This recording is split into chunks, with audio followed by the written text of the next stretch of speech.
কৈছিলে যে তই যদি মোৰ লগত বিয়া নহয়, মোৰ লগত যদি নাহ তোক মই মাৰ্ডাৰ কৰিম। সেইখিনি ডিঙিটো কাটি কিনে দৌৰ মাৰিলে। সি ডিঙিটো তাৰে মাৰিছে, মাৰি কিনে সি পলাইছে। বাছ সি হাতত যোনটো ৱেপন আছিল সেইটো দি আমাকে মাৰিব কাৰণে এটেম্প কৰিব।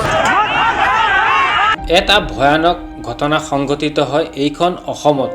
অসমৰ ৰাজপথত এতিয়া মহিলা যুৱতী সুৰক্ষিত নহয়। কিয় কৈছোঁ জানিবৰ হ'লে ভিডিঅ'টো অকণো স্কিপ নকৰি শেষলৈকে চাই যাব।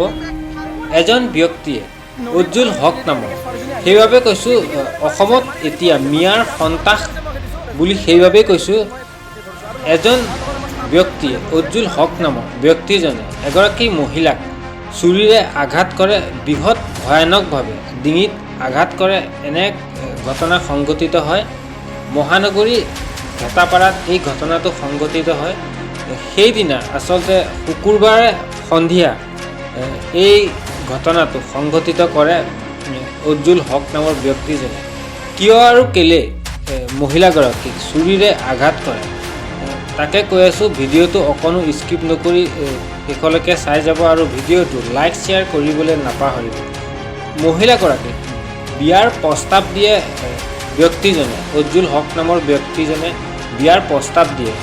মহিলাগৰাকী বিয়াৰ বাবে অস্বীকাৰ কৰে, কিয়নো মহিলাগৰাকী বৰ্তমান সময়ত তেওঁ বিবাহিত, তিনিটাকৈ সন্তান আছে। তেওঁ বিয়াৰ বাবে অস্বীকাৰ কৰে আৰু যিজন ব্যক্তিয়ে আঘাত কৰিছিলে চুৰিয়ে তেওঁ বিবাহিত। তেওঁ বিয়াৰ বাবে মহিলাগৰাকীক প্ৰস্তাৱ দিয়ে, অস্বীকাৰ কৰাৰ বাবে তেওঁ ডিঙিত আচলতে চোকা চুৰিৰে বৃহৎ বেয়াকৈ আঘাত কৰে আৰু মহিলাগৰাকীক অতি সোনকালে GMCলৈ প্ৰেৰণ কৰা হয়। মহিলাগৰাকী বৰ্তমান সময়ত সংকটজনক বুলি ক'ব পাৰি। প্ৰাণে মৰাৰ চেষ্টা চলাইছিলে তেওঁক। এটা প্ৰেম প্ৰস্তাৱ আচলতে অস্বীকাৰ কৰাৰ বাবে তেওঁক প্ৰাণে মৰাৰ চেষ্টা। মহিলাগৰাকীক চোকা অস্ত্ৰেৰে আঘাত কৰাৰ পিছত তেওঁ পলোৱাৰ চেষ্টা কৰে। উজ্জুল হক নামৰ ব্যক্তিজন পলোৱাৰ চেষ্টা কৰে।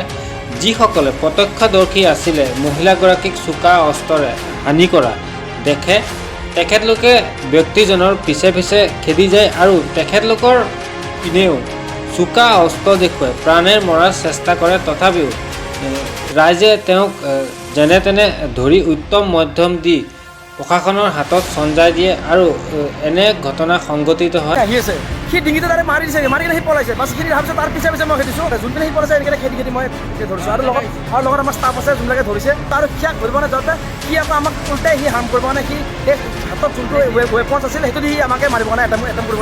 লগৰীয়া এজনী ঘটনাটো হৈছে মানে সি কাম কৰি আহি আছিলে। তাৰপিছত মই কৈছোঁ তাক কৈছোঁ যে বলচোন আমাৰ পোৱালিৰ কাৰণে ঔষধটো লৈ আহি আছোঁ। কিনি কাৰণে লগতে মই পিছত আছোঁ, সি আগে গ'লগৈ। তাৰপিছত মানুহটো যে ক'ৰ পৰা আহিলে, ৰাস্তাত কোনো মানুহ নাই, কিন্তু কৰি আহিলে ডিঙিটো কাটি কিনে দৌৰ মাৰিলে। তাক কৈছিলে যে তই যদি মোৰ লগত বিয়া নহয়, মোৰ লগত যদি নাহ তোক মই মাৰ্ডাৰ কৰিম। এইটো ডাইৰেক্ট মোৰ ওচৰতে কৈছিলে।